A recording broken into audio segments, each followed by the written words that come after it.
Smartphone वितरण। इस वक्त राजस्थान की कुछ बेटियों को माननीय के कर कमलों से वो स्मार्टफोन प्रदान करवाना चाहते हैं। कस्यो फोन लियो आप? ये एयरटेल रो नोयका रो कस्यो लियो आप? रेडमी लिया, मेरे नाम नहीं आते। इससे ये फ़ायदा होगा मैम, एक तो लेडीज़ के लिए बहुत अच्छा हुआ, ताकि कहीं भी लेडीज़ जाए, इमरजेंसी भी हो जाए तो 121 पे भी कॉल कर सकती है। राजस्थान में मतदाताओं के लिए कल्याणकारी योजनाओं की बाढ़ है। महिलाओं को उनके पसंद का स्मार्टफोन और 3 साल के लिए इंटरनेट मुफ्त। बिजली उपभोक्ताओं के लिए उन्हें पहले से 200 यूनिट मुफ्त मिल रही थी बिजली, उनका अब फ्यूल सरचार्ज भी सरकार देगी। बिजली कंपनियों को सरकार 2500 करोड़ देगी और उपभोक्ता का बिल और कम करेगी। 2500 करोड़ रुपए लगेंगे सरकार के। पहले हमने क्या किया, 100 यूनिट तक फ्री सब्सिडी कर दी, 200 यूनिट तक का किया, फ्यूल चार्ज माफ किया, और 201 यूनिट होते ही फ्यूल चार्ज लगते थे। अब आज जो फैसला किया हमने पूरे प्रदेश के अंदर पूरे उपभोक्ताओं को और गाँव के किसानों को, तमाम लोगों का फ्यूल चार्ज की जिम्मेदारी सरकार ले ली है 2500 करोड़ रुपये से। बहुत बड़ी राहत उनको मिलेगी अब पूरे प्रदेश के अंदर, ये मैं कहना चाहूँगा। अन्य पिछड़ा वर्ग के लिए भी बड़ी सौगात, आरक्षण 21% से बढ़कर 27%।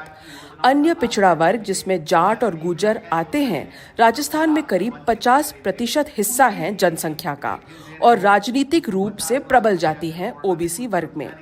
इन्हें इस घोषणा से साधने की कोशिश की गई है। मैंने कहा कि हम 21 में लाएंगे ओबीसी को। 6% जो होगा वो जो ओबीसी कम्युनिटी में जो ज़्यादा पिछड़े होंगे उनको हम अलग से आरक्षण देंगे।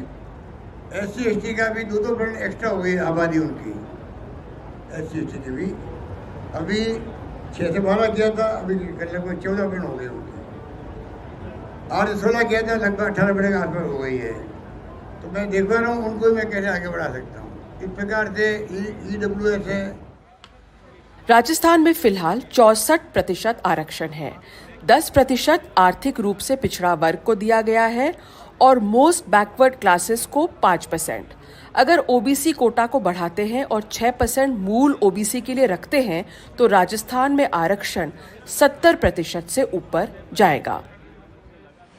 कल मुख्यमंत्री जी ने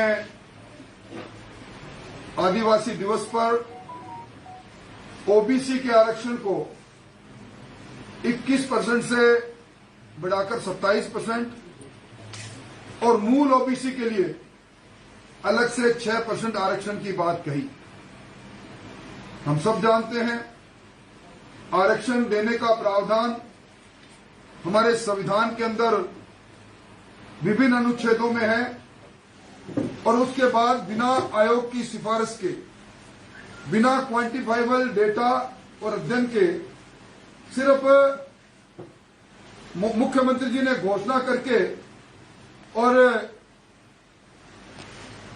ओबीसी वर्ग में एक भ्रम फैलाने का काम किया। निश्चित तौर पर अगर आरक्षण बढ़ाना में, हम आरक्षण बढ़ाने के विरोधी नहीं है।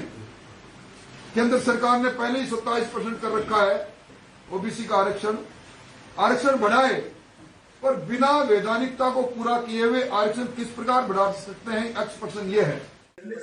आरक्षण को लेकर राजस्थान में कई आंदोलन हुए हैं।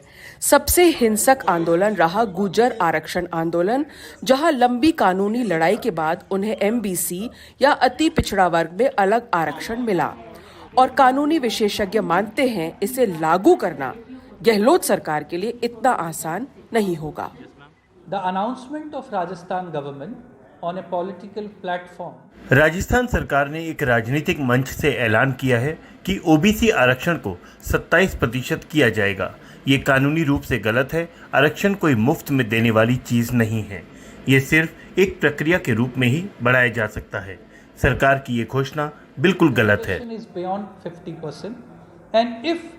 This 5% more reservation is extended to OBC communities, then it will create a situation of reverse discrimination. देखिए, ये सरकार लगभग पिछले 5 वर्षों से अपना कार्यकाल पूरा करने की ओर बढ़ रही है।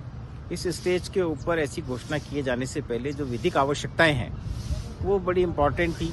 कि ओबीसी कमीशन जो है वो इस सारे संबंध में पहले एक पूरा प्रोसेस उनका दिया हुआ है कि वो उसको कंप्लीट करें और क्वांटिफाइबल डेटा इकट्ठा करें कि किस कम्युनिटी का कितना रिप्रेजेंटेशन स्टेट सर्विसेज में है, और उसके बाद में इस नतीजे पर पहुंचे और ओबीसी कमीशन की जो रिपोर्ट आए उस पर सरकार विचार करे, जो कि सामान्यतः सरकार पर बाध्यकारी होती है।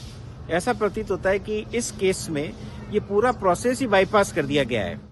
राजस्थान में लाभार्थी स्कीमों की भरमार है और हर जो ऐलान किया जा रहा है वो कोई न कोई वोट बैंक को सामने रखते हुए, मद्देनजर रखते हुए किया जा रहा है।